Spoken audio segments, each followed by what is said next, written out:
Tumigil ka. Ano man ang ginagawa mo ngayon, tumigil ka muna. Hindi ito para sa lahat ng nakikinig, para ito sa iyo. May dala kang bigat na hindi mo halos maipaliwanag sa kahit sinong malapit sa iyo. Parang may bagay sa loob mo na matagal nang gumagalaw, ngunit walang pangalan sa bibig mo. At walang sapat na salita ang paligid mo para sakupin iyon. Kaya ka napapagod ng tahimik. Kaya ka minsang nakatingin sa mga tao sa paligid mo at pakiramdam mo, hindi nila nakikita ang tunay na pinagdaraanan mo. Hindi nila alam kung gaano ka kadalas na nagigising na may kaba sa dibdib, kung gaano ka kadalas na kumikilos na parang maayos ka kahit ang loob mo ay humihingi ng sagot. May puwang sa iyo na hindi napupunan ng ingay, ng pakikibagay o ng pagod na paulit-ulit mong tinatawag na normal. At sa gabing ito, may darating na linaw. Makikilala mo ang ilang palatandaan na matagal nang sumasabay sa buhay mo. Mauunawaan mo kung ano ang tunay na ibig sabihin ng mga iyon. Makikita mo ang pattern na palihim na humihila sa puso mo sa parehong direksyon. At bago tayo magtapos, may tatatakan akong pahayag sa iyo na hindi mo basta maririnig lang, kundi dadalhin mo sa loob mo na parang sinilyuhan na nang matagal bago mo pa ito natutunan. Manatili ka sa akin. Hindi ka nandito dahil nagkataon lang. Hindi ito basta mensahe na napadpad sa iyo sa maling oras. Dumating ito na parang may sariling kumpas, parang may nakaalam kung kailan ka magiging handang makarinig.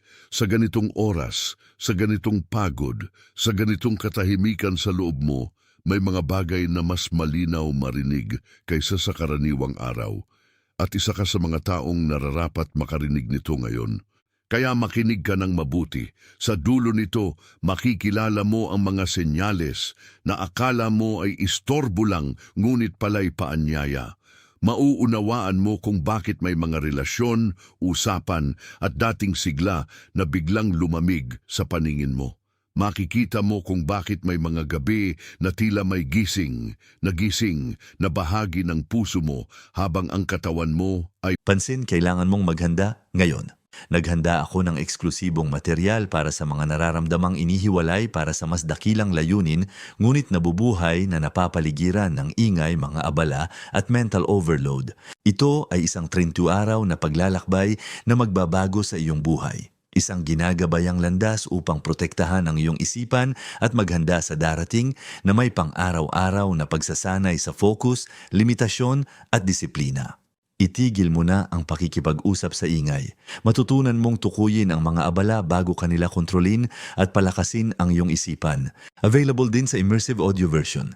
Mahigit 10,000 mambabasa na ang nagbago ng kanilang buhay sa pamamagitan ng 30 araw na paglalakbay. Libu-libong tao na ang nagsimula sa pagbabagong ito, mga taong tulad mo na pagod na sa pamumuhay sa ulap, mga ordinaryong taong nagdesisyon nang ihinto ang pagtanggap sa mental chaos. Samantalahin ang limitadong panahon na alok na ito sa buwan lamang na ito. I-access ang iyong link sa ibaba mismo sa itaas ng mga komento. ang katawan mo ay pagod na pagod. At maririnig mo ang isang panloob na pagtawag na matagal mo nang nararamdaman, pero hindi mo pa binibigyan ng buong pangalan. Hindi ito tungkol sa pagiging espesyal sa paraang ingay ang laman. Ito ay tungkol sa pagiging tinamaan sa tamang sandali. May mga salitang dumadating na hindi mo hinahanap, ngunit malinaw na para sa iyo. May mga pag-ikot ng buhay na hindi mo minamadali, ngunit humihinto sa harap mo hanggang sa harapin mo sila. At ang mensaheng ito ay dumating na parang appointment na hindi mo sinulat, pero lihim mong hinihintay. May nangyayari na sa iyo nitong mga nakaraang araw, at kung hindi mo pa iyon pinangalanan, normal iyon. Minsan ang pinakamahalagang pagbabago ay nagsisimula sa mga bagay na halos hindi mapansin ng iba. Hindi ka basta lumalayo sa mga dating salita, sa mga dating aliw, o sa mga dating sigla. May mas malalim na gumagalaw. May mga palatandaan na hindi basta ingay ng isip, kundi mga kumpirmasyong dahan-dahang bumubukas sa harap mo. Napapansin mo bang may mga gabi o madaling araw na bigla kang nagigising sa parehong oras? Parang may tumatapik sa iyong pansin? Hindi ito laging pangamba. Minsan, ito ay katahimikan na masyadong totoo para baliwalain.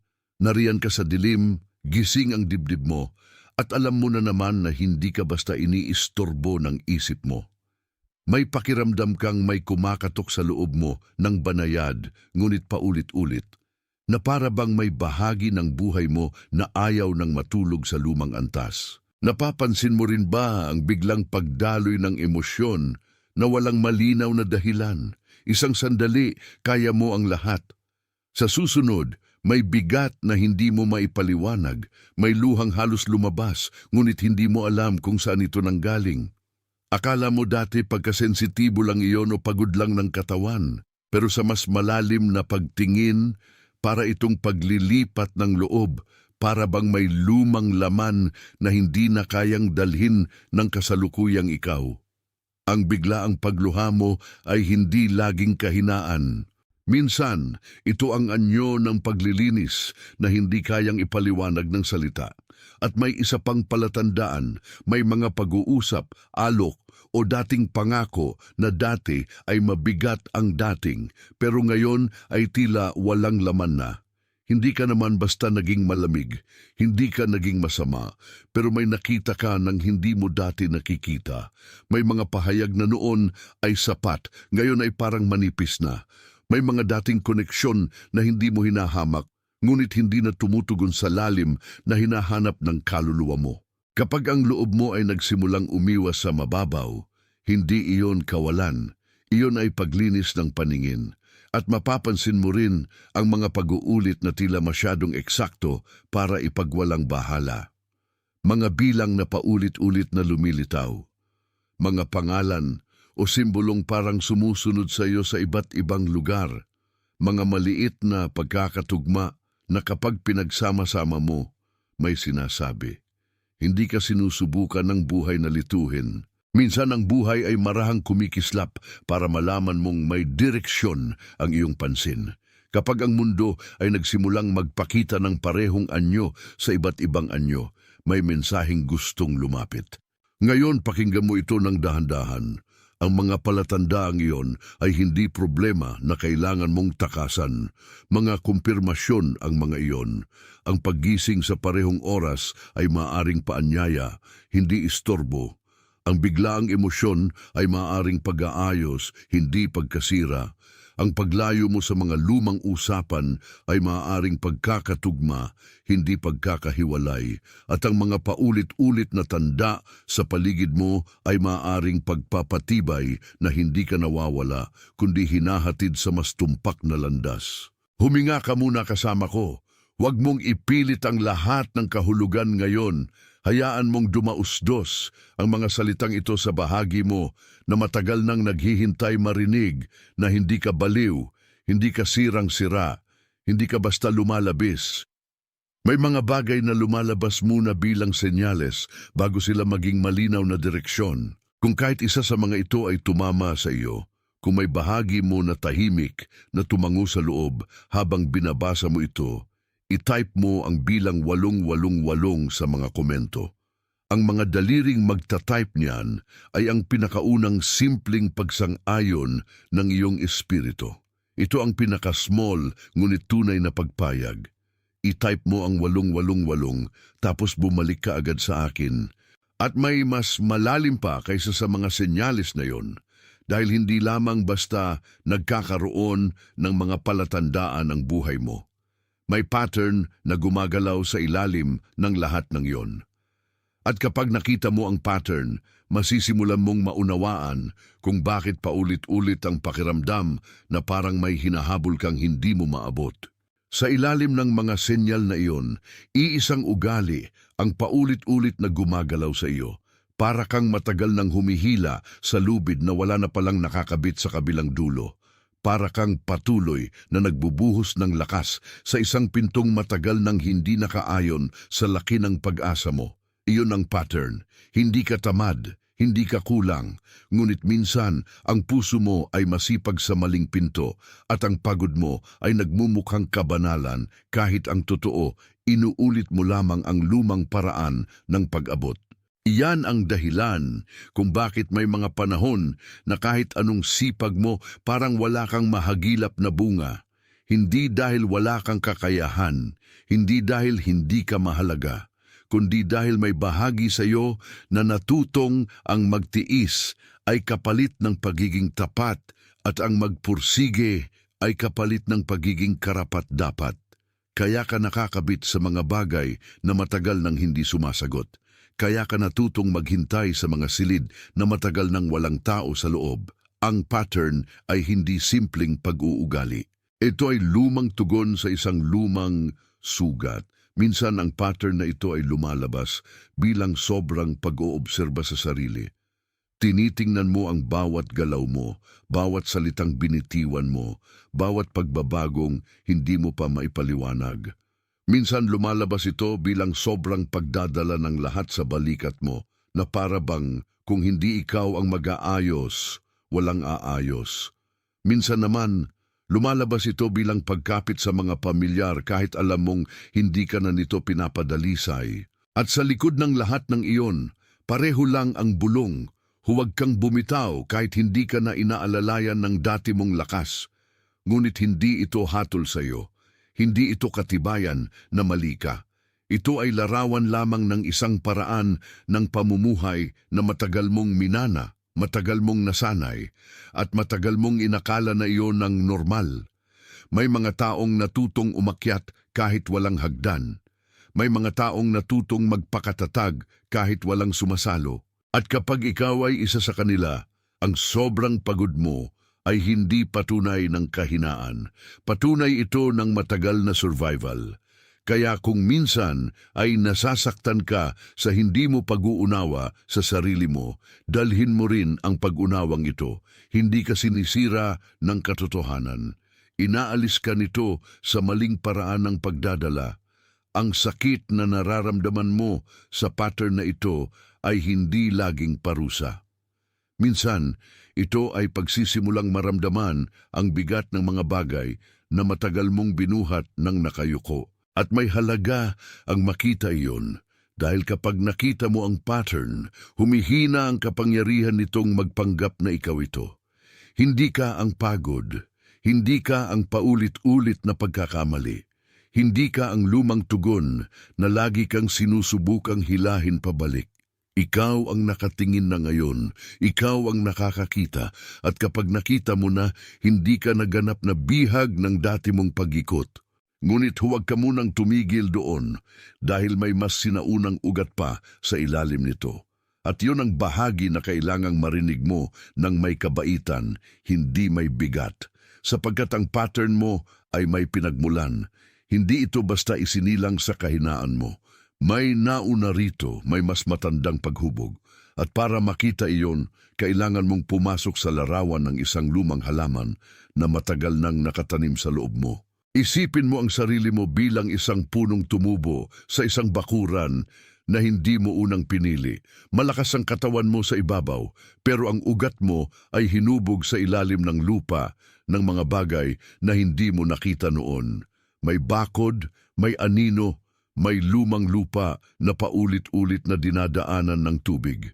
Kaya ka tumutubo ng ganito dahil may pinanggalingan ang paghilig mo, ang pag-ukit ng landas mo, ang pagkatakot mong lumawak. Ang punong ito ay hindi ipinanganak na natatakot, natutunan nitong mag-ingat. Natutunan nitong mag-ipon ng lakas sa mga lugar na hindi ipinapakita sa lahat. Sa ugat na iyon, may mga bakas ng panahon na kinailangang manahimik ang kabuuan mo para makasurvive ang kabuuan mo. May mga salita kang hindi mo nasabi. May mga pagnanais kang hindi mo na ipaglaban. May mga bahagi kang isinara hindi dahil gusto mo, kundi dahil may lumang klima ng buhay na nagturo sa iyong ang pagbubukas ay delikado. Kaya ngayon kapag may pagkakataon ng bumuka, ang katawan mo ay minsan munang umaatras. Hindi dahil ayaw nito, kundi dahil matagal itong natutong ang pag-iingat ay pagmamahal din. Ang punong ito ay minsang nilinlang ng panahon na hindi lahat ng liwanag ay ligtas. Hindi lahat ng hangin ay malaya. Hindi lahat ng bukas ay mabuti. Kaya ang mga sanga mo ay naging maingat. Ang mga dahon mo ay naging tahimik. Ang mga ugat mo ay naging masikip sa lupa, hindi dahil ganoon ka talaga, kundi dahil ganoon ka pinatagal. At kapag ang isang punong matagal na nakagapos sa klima ng takot ay unti-unting naaamoy ang ibang panahon, una itong naninibago bago ito mamulaklak. Baka ganoon ang nararamdaman mo ngayon. Parang may gumigising sa loob mo na hindi marunong mag-ingay, ngunit ayaw nang manatiling nakayuko. Parang may naaalalang bahagi mo ang natural nitong taas. Parang may nagsisimulang bumalik na hindi mo agad kayang ipaliwanag dahil mas malalim pa ito kaysa sa damdamin. Ito ay pagbabalik ng ugat sa sarili nitong bukasyon.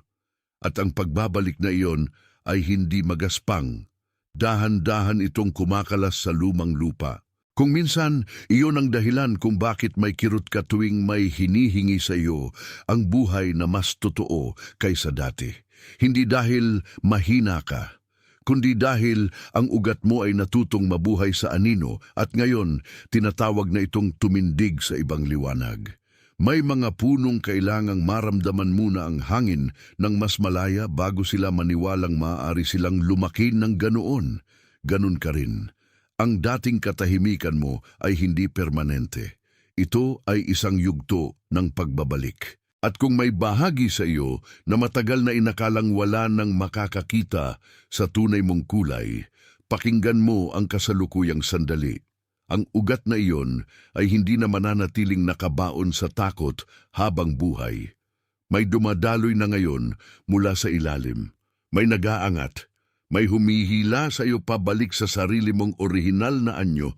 Kung ang larawan ng punong ito ay tumama sa iyong dibdib, kung may bahagi kang nakaramdam na ang ugat mo ay matagal nang nasa ilalim ng lupa at ngayon ay humihingi ng liwanag, i-type mo ang mga salitang nauunawaan ko ito sa mga komento.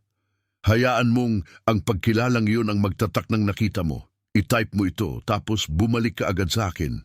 At kapag bumalik ka, pansinin mo kung ano ang dumarating, sapagkat ang pagbabalik na ito ay hindi lang pag-unawa. Ito ay pag-ahon. Hindi ka tinatawag para manatili sa lumang lupa habang buhay. Tinatawag ka para alagaan ang tumutubo na ngayon. At ang pag-aalaga na ito ay hindi kailangan ng pagpilit, kailangan nito ng pagpayag. Ang solusyon ay hindi bagong maskara, hindi rin ito mas mahigpit na kontrol. Ang solusyon ay pagbabalik sa kung sino ka bago ka natutong lumiliit para lang magkasya. Ang solusyon ay hindi dagdag na laban. Ito ay pag-uwi. Pag-uwi sa loob mo. Pag-uwi sa mas tahimik ngunit mas tunay na paraan ng pamumuhay. Ang hindi mo kailangang ipaglaban ay ang karapatan mong tumigil sa maling pagtakbo. Hindi mo kailangang buuin ang halaga mo sa pamamagitan ng pagod. Hindi mo kailangang patunayan ang linaw mo sa pamamagitan ng pagdurusa. Hindi mo kailangang ipagtanggol ang dangal mo sa pamamagitan ng pagpapaliit ng puso mo. May mga bagay na hindi nilalakad papalapit sa iyo dahil sa puwersa. Nilalapitan ka ng mga ito kapag nahanap mo ang dating pwesto ng iyong espiritu. Kapag ang punong matagal ng nakayuko ay nagbalik sa tuwid na anyo nito, hindi na nito kailangang sumigaw para mapansin. Nandiyan na ang presensya, kaya sa halip na pilitin ang lahat ngayon, alamin mo ang dalawang simpleng pag-aalaga na ito. Una, ang unang tahimik na pag-upo sa umaga. Bago mo salubungin ang mundo, umupo ka ng sandali at damhin kung saan ka unang humihigpit. Hindi ito pagsusuri na nakakapagod. Ito ay banayad na paglalagay ng kamay sa sariling dibdib.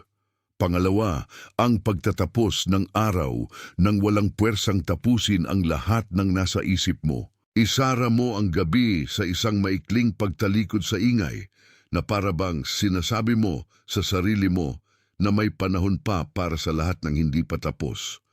Ang mga pag-aalagang ito ay hindi trabaho. Mga paalala ang mga iyon. Mga palatandaan na maaari kang maging mas mahinahon sa sarili mong pagdadala. Hindi mo kailangang ipilit ang ganap na pagbabago sa isang iglap. Kailangan mo lamang hayaang mabuhay muli ang parting matagal ng pinatahimik. Kapag inalagaan mo ang lupa, kusa ring gagapang ang ugat pabalik sa liwanag. At habang ginagawa mo iyan, matutuklasan mo na ang tunay mong lakas ay hindi nakakabit sa tindi ng pagkapit. Nakakabit ito sa kakayahan mong bumitaw sa hindi mo na kailangang sagipin. May ilang pinto na hindi binubuksan ng puwersa, kundi ng pagharap na may kapayapaan. May ilang tinig na hindi lumalakas sa sigaw, kundi sa pagbabalik ng kanilang orihinal na lakas. Ganoon ang ginagawa sa iyo ngayon ng mensaheng ito. Inaanyayahan ka nitong bumalik sa pagiging buo ng hindi nanlaban sa sarili mo. Kung may dumating na bigla sa isip mo habang sinasabi ko ito, kung may mukha ng isang tao ang umangat sa iyong isip, isang tahimik na nagdadala ng bigat, isang palihim na naghahanap, isang taong matagal nang hindi nakikitang lubos, ibahagi mo ang mensaheng ito sa kanila, hindi bilang mungkahi, kundi bilang pagdadala. Gaya ng pagdating nito sa iyo ngayong gabi, dumating din ito para sa taong iyon sa tamang oras. At kung may lumambot sa loob mo habang kinikilala mo ang lahat ng ito, hayaan mong ang iyong pag-like ay maging amen na walang salita. Hindi bilang, hindi bilang sukatan, kundi bilang pagsang-ayon na ang tinig na narinig mo rito ay tumama sa tamang bahagi mo. May isang kasunduan na matagal nang nabubuo sa gitna ng mga salitang ito. Hindi mo man ito agad nakita, naroroon na ito habang nakikinig ka. May bahagi sa iyo na tumatanggap, may bahagi na umuukit, may bahagi na unti-unting nagsasabi ng oo nang hindi maingay. Kaya ngayon, bago tayo magsara, tatatakan ko ang pagkakakilalang iyon ng malinaw. Bago ito magsara, itype mo ang mga salitang "Ako ang pinili" sa mga komento. Hindi bilang hiling, hindi bilang pag-asa, bilang kumpirmasyon.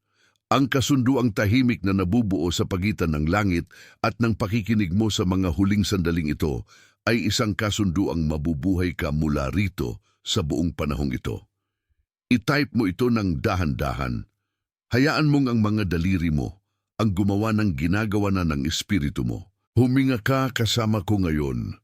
Hayaan mong tumigil, sandali ang lahat ng paghabol.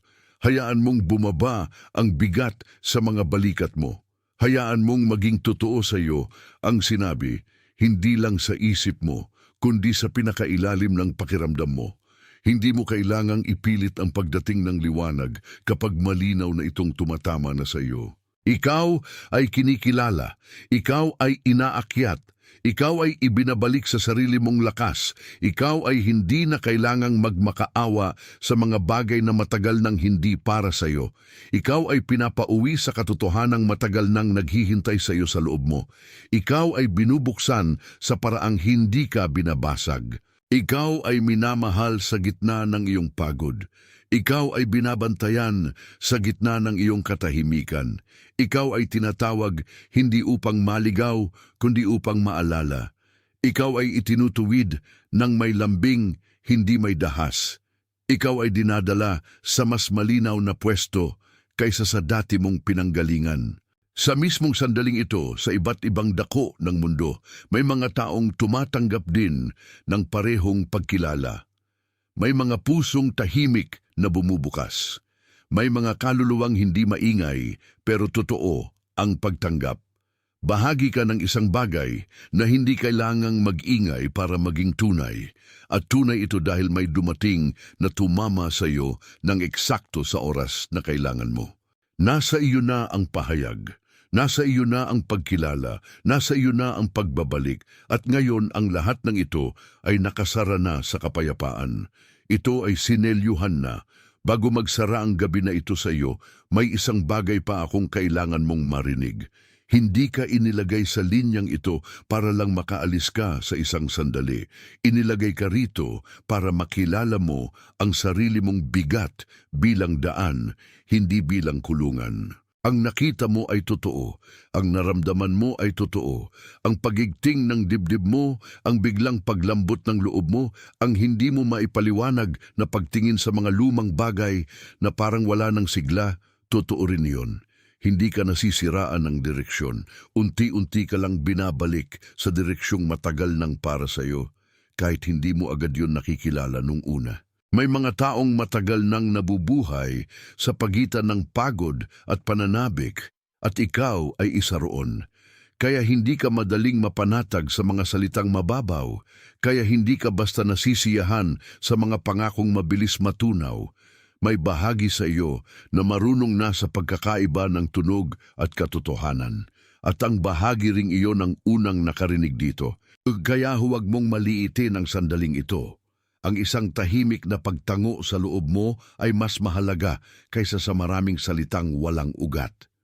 Ang isang marahang pag-amin na ako nga iyon ay mas malalim kaysa sa anumang pagpapanggap na maayos lang ang lahat. May nagsisimulang humilom sa lugar na matagal mong iniingatan kahit hindi mo alam kung paano ito aalagaan. Ikaw ay hindi nilikha para laging nakayuko. Ikaw ay hindi nilikha para laging magbuhat ng hindi naman sa iyo. Ikaw ay hindi nilikha para mamuhay na parang ang pagod mo ang tanging patunay na may saysay ka. May mas malinis na lakas sa loob mo. May mas tahimik na tapang.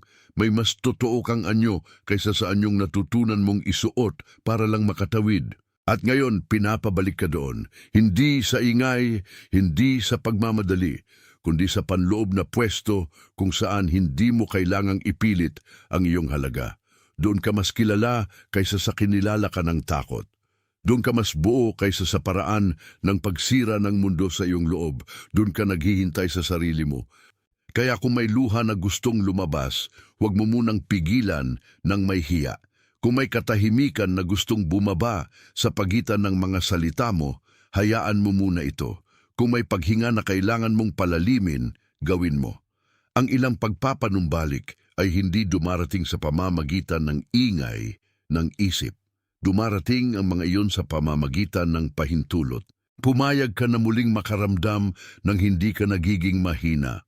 Pumayag ka na makita ang katotohanan ng hindi ka natatakot sa laki nito. Pumayag ka na tanggapin na ang ilang kabanata ay tapos na, hindi dahil natalo ka, kundi dahil lumaki ka na lampas sa mga ito.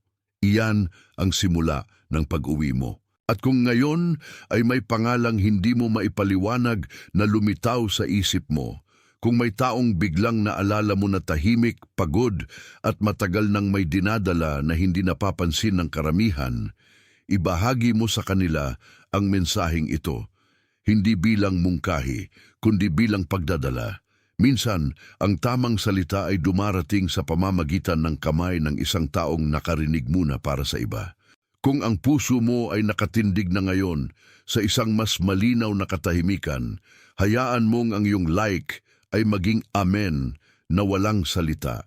Hindi bilang numero, hindi bilang sukatan, bilang tahimik na pagsang-ayon na may isang katotohanang tumama sa iyo at hindi mo ito itinatanggi. Bago tuluyang magsara, i-type mo ang mga salitang "ako" ang isa sa mga komento. Hindi bilang pangarap, hindi bilang pagtatangi sa sarili, bilang pagtanggap, bilang pagkilala na may kasunduang nabuo sa pagitan ng narinig mo at ng bahagi mong matagal ng handang sumagot. I-type mo ito ng mabagal.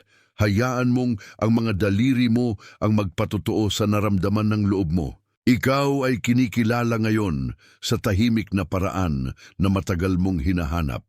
Ikaw ay pinapalakas ng hindi ka tinutulak. Ikaw ay pinapahinga ng hindi ka iniiwan.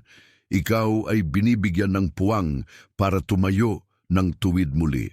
Ikaw ay pinapauwi sa sarili mong liwanag.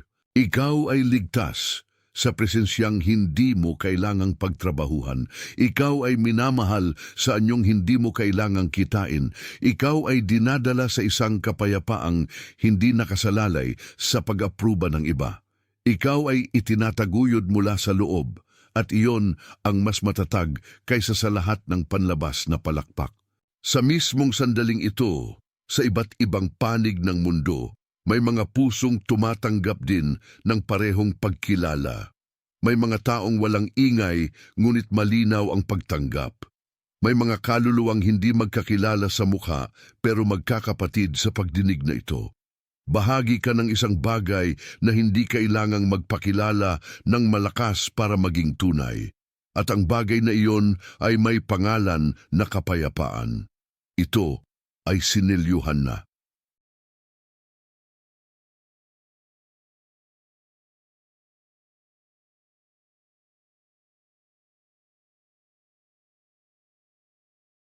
Pansin, kailangan mong maghanda ngayon. Naghanda ako ng eksklusibong material para sa mga nararamdamang inihiwalay para sa mas dakilang layunin, ngunit nabubuhay na napapaligiran ng ingay, mga abala at mental overload. Ito ay isang 30 araw na paglalakbay na magbabago sa iyong buhay. Isang ginagabayang landas upang protektahan ang iyong isipan at maghanda sa darating na may pang-araw-araw na pagsasanay sa focus, limitasyon at disiplina. Itigil mo na ang pakikipag-usap sa ingay. Matutunan mong tukuyin ang mga abala bago kanila kontrolin at palakasin ang iyong isipan. Available din sa immersive audio version. Mahigit 10,000 mambabasa na ang nagbago ng kanilang buhay sa pamamagitan ng 30 araw na paglalakbay. Libu-libong tao na ang nagsimula sa pagbabagong ito, mga taong tulad mo na pagod na sa pamumuhay sa ulap, mga ordinaryong taong nagdesisyon nang ihinto ang pagtanggap sa mental chaos. Samantalahin ang limitadong panahon na alok na ito sa buwan lamang na ito. I-access ang iyong link sa ibaba mismo sa itaas ng mga komento.